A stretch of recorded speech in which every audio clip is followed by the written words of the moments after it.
Hello guys and welcome back to the channel and I hope आप सब लोग काफी ज्यादा अच्छे होंगे। आज काफी सारी खबरें हमारे पास आ चुकी हैं। महिंद्रा की 3 कार्स ने बी एन कैप में 5 स्टार की रेटिंग ले ली है। होंडा ने भाई अपनी नई एसयूवी पासपोर्ट का ऑफिशियल टीजर डाल दिया है भाई, और क्या कार बनाई है उसके बारे में भी बात करेंगे। साथ ही में स्कोडा काइलैक के लिए थोड़ी सी प्रॉब्लम बढ़ेगी, क्योंकि जो महिंद्रा की कार्स हैं जिनकी 5 स्टार रेटिंग आई है उनमें से एक है XUV 3XO। तो फटाफट से थोड़ी सी कंपैरिजन भी कर लेंगे सारी कॉम्पैक्ट एसयूवीज का। तो चैनल पे अगर आप नए हो तो प्लीज सब्सक्राइब कर लो। चलिए फटाफट से स्टार्ट करते हैं। नमस्कार, जय हिंद दोस्तों। आई होप सारे शेयर बढ़िया होंगे। दोस्तों आपको तो पता ही है कि रिसेंटली अभी जो डिजायर है भाई वो लेकर आ गई थी ग्लोबल एनकैप से 5 स्टार की सेफ्टी रेटिंग। इससे पहले टाटा नेक्सॉन 2024 में ग्लोबल एनकैप 5 स्टार लाई थी। अब भाई महिंद्रा आ चुकी है अपने रौद्र अवतार में भाई, एक साथ एक दिन में 3 कार के 5 स्टार की सेफ्टी रेटिंग लेकर आ गई है। यहाँ पर XUV 3XO, Mahindra Thar, rocks और साथ ही में XUV 400। तो भाई यानी कि 3 कार की 5 स्टार रेटिंग आई है। सो डेफिनेटली भाई महिंद्रा के लिए तालियां बजनी चाहिए, यहाँ पे काफी अच्छा काम करा। तो अगर महिंद्रा लवर हो तो पहले तो वीडियो को लाइक जरूर कर देना और सब्सक्राइब भी कर लेना। देखो चलो XUV 3XO का 5 स्टार का लाना ना थोड़ा लाजमी भी था, हमें पता ही था, क्योंकि XUV 300 भी 5 स्टार लाई थी। मैंने अपनी प्रीवियस वीडियोस में भी कहा था कि यार कोई बड़ी बात नहीं है, XUV 3XO 5 स्टार ला सकती है। हालांकि यहाँ पे XUV 3XO को कंपीट करने के लिए और भी गाड़ियां हैं, तो एक लेवल ऊपर चलेगी 3XO, क्योंकि 5 स्टार रेटिंग में शामिल हो गई।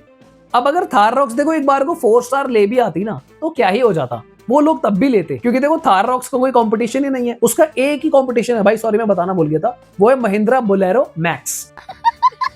अब इनफैक्ट महिंद्रा बोलेरो जो है वो भी महिंद्रा की, और ये देखो उसके बाद भी महिंद्रा ने कोई भी मतलब कमी नहीं छोड़ी है, कार मजबूत ही बनाई है। मैं काफी इंप्रेस हुआ यार ये तीनों कार के क्रैश टेस्ट देखने के बाद। एक काम करते हैं फटाफट से भाई इनके क्रैश टेस्ट को देख लेते हैं। तो यहाँ पे सबसे पहले देख लेते हैं भाई XUV 3XO की रेटिंग। यहाँ पर एडल्ट्स की रेटिंग आई है 29.36 और चाइल्ड की आई है 43। अब ये जो रेटिंग है आउट ऑफ 32 आई है एडल्ट की और आउट ऑफ 49 आई है चाइल्ड की। हालांकि मैंने एक चीज नोटिस करी है कि जो ग्लोबल एनकैप की रेटिंग्स आती हैं वो उसके जो नंबर है मतलब 34 में से मिलते हैं, 34 में से, और जो बी एनकैप टेस्ट कर रहे हैं ये लोग 32 में से दे रहे हैं एडल्ट की रेटिंग को है। तो यहाँ पे 32 में से भाई 29.36 आई है। हालांकि अगर हम चाइल्ड ऑक्यूपेंसी की बात करें, चाइल्ड रेटिंग्स की, तो वो 49 ही है दोनों का जो बेंचमार्क है, भारत एनकैप का और ग्लोबल एनकैप का। सो जो टेस्ट हुआ है भाई 64 की स्पीड से हो रहा है। और यहाँ पे मैंने एक चीज नोटिस करी, देखो मैं आपको दिखाता हूँ। कार टकराने के बाद देखो कैसे खड़ी हो गई, स्टेबल हो गई, वहीं पे रुक गई भाई लिटरली। इनफैक्ट अगर मैं ABCD चारों पिलर्स को भी देखता हूं तो भाई मतलब बिल्कुल strong solid. I am really Impress जो यहाँ पे टेस्ट हुआ है भाई XUV 3XO का, मजा ही आ गया देख के। इवन अगर आप साइड हिट देखते हो भाई ये भी मतलब काफी स्टेबल लग रही है मुझे। बॉडी शेल जो है 3XO का यार डेफिनेटली अच्छा बनाया महिंद्रा ने। वैसे भी यार देखो ये पहले एनकैप से भी 5 स्टार लेके आ चुकी है, तो बी एनकैप में 5 स्टार लाना मतलब आई एम रियली इंप्रेस्ड, बनता ही था बिल्कुल भाई। सो यार नेक्स्ट अगर हम थार रॉक्स की बात करें तो आउट ऑफ 32 बाई 31.09 की एडल्ट रेटिंग आई है और आउट ऑफ 49 45 जो है चाइल्ड की आई है। तो आई एम रियली इंप्रेस्ड भाई, मतलब थार रॉक्स तो मुझे लग रहा है भाई काफी हद से ही ज्यादा मजबूत बनाए इन लोगों ने। सो यहाँ पर भी एक बार देखते हैं। आई मीन मुझे बहुत सही लगा यार, मतलब इनका जो स्ट्रक्चर है यार महिंद्रा की कार्स का, देश का लोहा है भाई साहब, 5 स्टार लेके आ रहा है तो अच्छा तो लगता है। इनफैक्ट जब टाटा की भी 5 स्टार रेटिंग आती है मुझे काफी अच्छा लगता है। मैं तो दोस्तों पर्सनली ये चाहता हूँ भाई, चाहे कोई भी कंपनी हो देश में हमारे जो कार सेल कर रही है, क्योंकि अंत में यार आप ही लोग खरीद रहे हो, आप सारे हमारे भाई बहन हो, आपको सबको 5 स्टार कार ही मिलने चाहिए। अगर आपको कोई ऐसी कार पसंद आ भी जाती है तो मैं एटलीस्ट रेकमेंड हमेशा ही करता हूँ कि 4 स्टार कार तो कम से कम लो ही लो। मतलब यार थार रॉक्स की तो पहले से ही इतनी जो बुकिंग्स ऑलरेडी आई हुई है, महिंद्रा कार डिलीवरी नहीं कर पा रही। इनफैक्ट 3XO भी कहां डिलीवर कर पा रहे हैं लोग, उसके बाद 5 स्टार सेफ्टी रेटिंग आ जाना। साइड इंपैक्ट देखो यार आप, मतलब अमेजिंग। लिटरली लग रहा है कि हाँ भाई कार बनाई है, मजबूत हैवी बनाई है इन लोगों ने, मानना पड़ेगा। एक्सीडेंट जब होता है दोस्तों आपको खुद रियलाइज हो रहा होगा कार कैसे 2 मिनट में खत्म हो जाती है। सो हमें अपनी जान की परवाह करना काफी जरूरी है। ऐसा ही साइड यार मैं तो सच में यही चाहता हूँ 5 स्टार कार सारे बनाओ, तो जो सेफ्टी वाला जो है ना वो कंपैरिजन में तो रहना ही नहीं चाहिए। बाय डिफॉल्ट ऐसे आना चाहिए कि भाई सेफ्टी सब कार की बराबर है। बाकी चीजों के बारे में बात कर लो तो ज्यादा सही है कि ग्राउंड क्लियरेंस क्या है, बूट क्या है, इंजन क्या है, पर आई वांट कि भाई सारे इंडियंस के पास सेफेस्ट कार होने चाहिए, ताकि इन केस ऑफ एक्सीडेंट सारे सेफ रहे। अब इन सारी चीजों के बीच में दोस्तों होंडा ने भाई अपनी न्यू एसयूवी पासपोर्ट का ट्रेलर डाल दिया है। भाई ये जो कार है, मजा ही आ गया इस कार को देख के यार। यहाँ पे ऑफ रोडिंग करती हुई नजर आ रही है, और ये कोई AI वीडियो नहीं है, ये ऑफिशियली होंडा के चैनल पे आ चुकी है। इस कार का नाम है होंडा पासपोर्ट और अगर मैं इस एसयूवी की बात करूं तो एक फुल साइज एसयूवी है जो इजीली कम्पीट कर सकती है फॉर्च्यूनर को या फिर ग्लॉस्टर को। आई मीन ये कार दिखने में बहुत ज्यादा प्यारी लगी मुझे। मैं डेफिनेटली चाहूंगा भाई कि ये कार इंडिया में फटाफट से आ जाए। इंटीरियर्स भी इसके काफी सही लगे मुझे। थोड़े से मुझे ऐसा लगता है इंटीरियर्स और इम्प्रूव हो सकते थे। और अदर देन दैट जिस तरीके की वीडियो लोगों ने यहाँ बनाई है, this is a pure off roader. यहाँ पे अगर हम इस कार की बात करें तो भाई ये जो कार है 4x4 में अवेलेबल है, ऑल व्हील ड्राइव कार में अवेलेबल है ये ऑप्शन। कार में आपको पैनोरामिक सनरूफ देखने को मिलती है, LED lights, LED projector, DRLs, सारा सेटअप। मतलब ये बेसिक फीचर्स तो आप छोड़ ही दो भाई, इसमें कोई कमी नहीं होगी।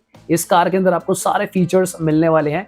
टक्कर की कार आएगी। और दोस्तों खबर ये आ रही है कि इसकी जो प्राइसिंग है ना बहुत कॉम्पिटिटिव रखने वाली है होंडा। आई मीन जिस तरीके से लाइक फॉर्च्यूनर का जो रेट है बिल्कुल ऊपर जा रहा है, एक दिन मुझे ऐसा लगता है कि ऐसी फॉर्च्यूनर का रेट बढ़ता रहा, फीचर तो बढ़ नहीं रहे, तो बिटकॉइन के जितना ना पहुंच जाए।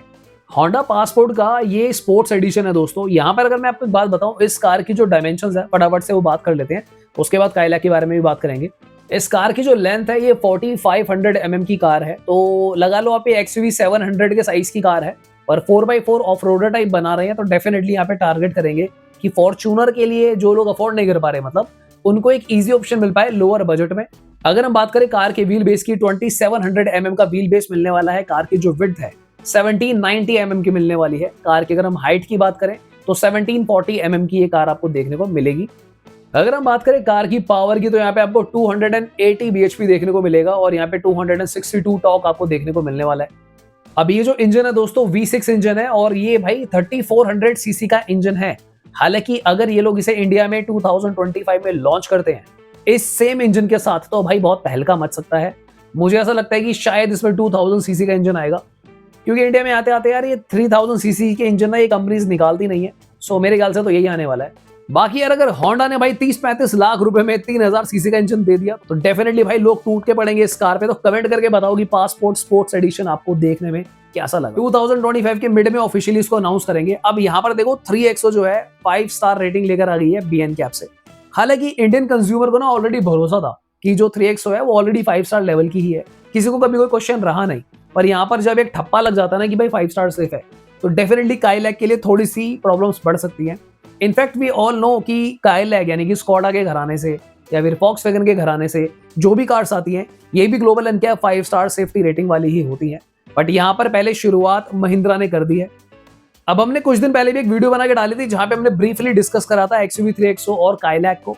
तो कुछ क्वेश्चंस है उनको फटाफट देख लेते हैं और आंसर करते हैं।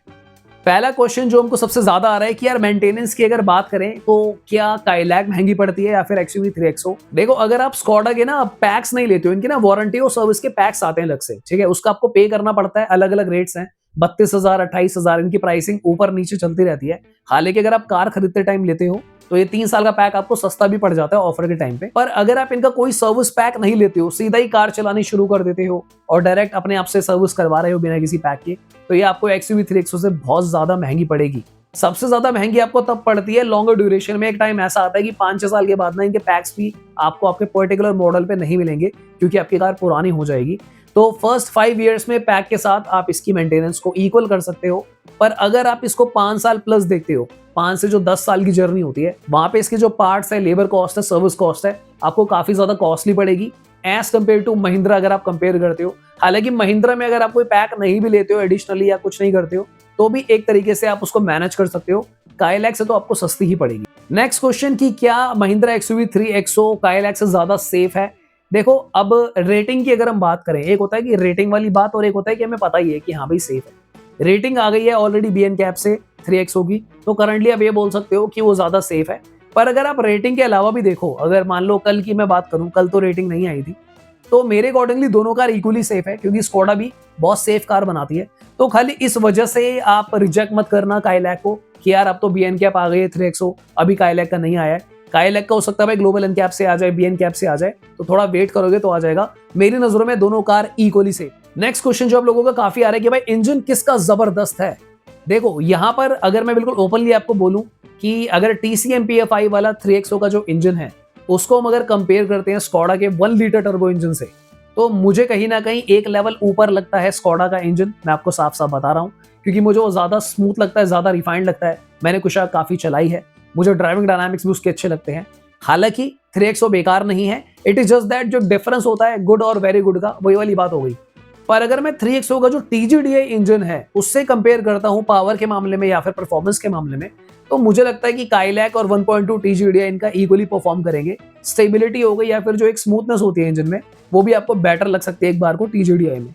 अगर मैं ड्राइविंग डायनामिक्स की बात करूं, मुझे ऐसा लगता है इस सेगमेंट की सारी कार्स को मिलाकर ये दोनों कार्स टॉप पर चली जाएंगी अपने ड्राइविंग डायनामिक्स के मामले में। तो मतलब बहुत टफ है, 19-20 का फर्क ही मान लो आप, बहुत ज्यादा डिफरेंस आपको नहीं लगने वाला है। स्कोडा जानी जाती है यार इन चीजों के लिए, अपने एरोडायनामिक्स के लिए, इंजन की पावर के लिए, स्मूथनेस के लिए।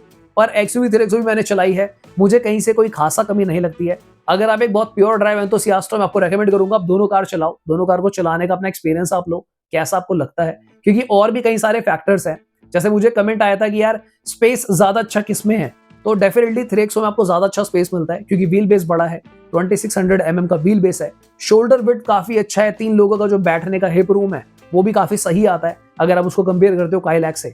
अगर मैं बात करूं इंटीरियर की, तो मैं इन दोनों कार्स को इंटीरियर के बेसिस पे जज बिल्कुल नहीं करना चाहता, मुझे टोटली सब्जेक्टिव लगता है। और आपको भी कभी भी कोई भी कार जो है ना, इंटीरियर के बेसिस पे खाली इकलौता वही पैरामीटर मत रखना कि भाई अंदर से बहुत सुंदर है मैं तो यही कार लूंगा।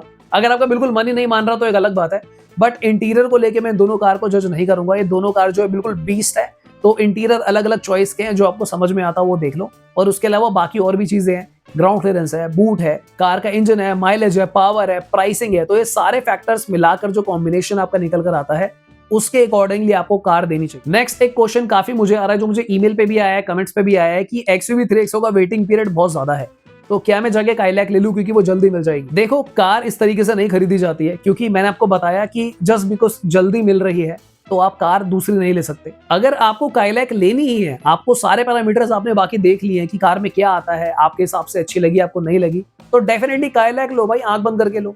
पर अगर आप सिर्फ इसलिए काइलैक लेने जा रहे हो क्योंकि 3XO से जल्दी मिल जाएगी, सो मेरे को लगता है ये कार खरीदने का बहुत वाइस डिसीजन नहीं है, बहुत समझदारी भरा डिसीजन नहीं है। क्योंकि देखो लॉन्ग जर्नी है कार की, कार आप लेते हो ना तो खाली आप 2-3 साल के लिए नहीं ले रहे हो कि कई लोग कह रहे थे वारंटी तो मिल ही रही है तो क्या हो गया, सर्विस पैक ले लेंगे 3 साल का। देखो कार जब आप लेते हो, कुछ लोग 10 साल चलाते हैं, कुछ 12-15 साल भी चलाते हैं, it totally depends on you. तो जो कार की ओवरऑल कॉस्टिंग काउंट करी जाती है, ओवरऑल जो लाइफ काउंट करी जाती है, वो खाली 3-4 साल देखकर मत चलो कि भाई क्या है, पूरा लॉन्गर ड्यूरेशन देखकर चलो। मैं अगर आपको सिंपली बोलूं, देखो अगर आपको ये छोटे मोटे जो खर्चे आ जाते हैं कभी कभी कार में, आई मीन अगर आप 1 लाख रुपए के आसपास का बजट ऊपर नीचे लेकर चल सकते हो, तो मुझे लगता है काइलैक लेने में कोई प्रॉब्लम नहीं है। इट इज जस्ट दैट खर्चा किसी भी कार में आ सकता है, पर स्कोडा में थोड़ा सा ना एक्स्ट्रा पड़ जाता है यार, प्रीमियम ब्रांड है यार, आप ये चीज देखो ना, एक ब्रांड वैल्यू भी होती है। आप स्कोडा चला रहे हो, आप जब कार लेके निकलोगे तो आपको एक अलग स्वैग आएगा, अलग मजा आएगा स्कोडा की कार लेके घूमना। पर अगर आप ऐसे कोई शख्स नहीं हो, आप इस तरीके से कार नहीं खरीदना चाहते, यार मुझे क्या करना है, स्कोडा है क्या है, मैं तो इंडिया में चला रहा हूँ, मुझे क्या मतलब जर्मन से। मैंने 3XO चलाई, मुझे पसंद आ गई और मुझे लगता है कि मेरे को ये कार लेनी चाहिए। आपको ब्रांड वैल्यू का कोई लॉजिक समझ में नहीं आता है, ना आपको इस पचड़े में पड़ना है, क्योंकि देखो अंत में कार तो कार ही है ना। तो अगर आपकी मेंटालिटी बिल्कुल क्लियर है कि भाई मुझे पता है मेरे को फ्यूचर में जितना पैसा मैं गाड़ी में लगाऊंगा, मैं कल को सेविंग कर सकता हूँ, FD कर सकता हूँ, कोई स्टॉक खरीद लूंगा। अगर आप उस तरीके के प्राणी है, शख्स है कि भाई मैं समझदारी से कार लेना चाहता हूं, तो कोई जरूरत नहीं है भाई काइलैक खरीदने। सो आई होप हमने काफी सारी चीजें यहाँ पे आपको क्लियर करने की कोशिश करी होगी। एक इन डेप्थ वीडियो भी मैंने अलग से बनाकर डाली हुई है, वो आप हमारे चैनल पे जाके देख सकते हो। हम इस तरीके की वीडियोस डालते रहते हैं, चैनल को सब्सक्राइब करके रखना। मिलते हैं किसी और दिन, फिर thanks for watching, bye bye, take care.